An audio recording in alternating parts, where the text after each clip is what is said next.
Cette petite vidéo va vous permettre de découvrir comment travailler avec la fonction recherche V ou VLOOKUP en anglais si certaines données sont variables. Voici un petit exemple de tableau qui reprend les prix de billets d'avion pour 4 destinations en février, mars et avril. On voit que le prix de la destination varie en fonction du mois. De ce fait, lorsque nous utiliserons la fonction recherche V, nous devrons faire en sorte que le prix soit correct en fonction du mois choisi.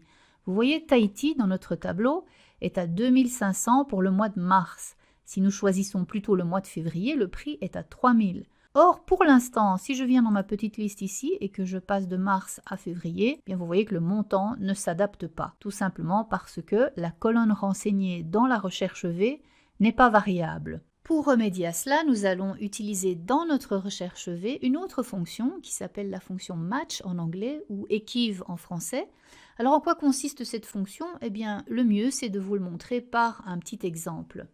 Nous avons donc ici 3 mois, les 3 mois qui sont repris en haut du tableau, et nous voyons un 2 à côté du mois de mars.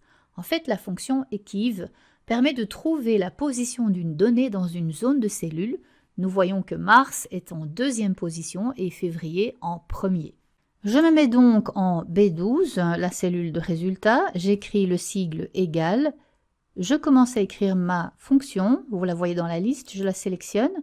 Je choisis le premier critère qui est la cellule dans laquelle je fais ma recherche, je mets un séparateur, je sélectionne la plage de cellules dans laquelle je veux rechercher et ensuite je ferme la parenthèse et j'appuie sur Enter pour valider. Vous voyez bien que le mois de mars est bien en position 2 dans ma ligne 1 ici au-dessus. Il nous reste maintenant à combiner les deux fonctions, la recherche V et la fonction equiv pour être capable d'obtenir le bon résultat. Alors je vais me positionner en H7, je vais commencer à écrire ma fonction, je la sélectionne dans la liste. Que cherchons-nous? Eh bien nous cherchons le pays, je ajoute un séparateur. Dans quel tableau? Celui-ci, donc je sélectionne mon tableau et j'ajoute un séparateur encore une fois. Et maintenant nous devons indiquer quelle colonne et c'est ici que nous allons insérer la fonction equiv puisqu'elle va nous servir à délimiter dans quelle colonne il faut aller. Je vais donc aller chercher le critère de recherche et la zone de recherche qui se trouve être nos en-têtes de colonne ici en haut.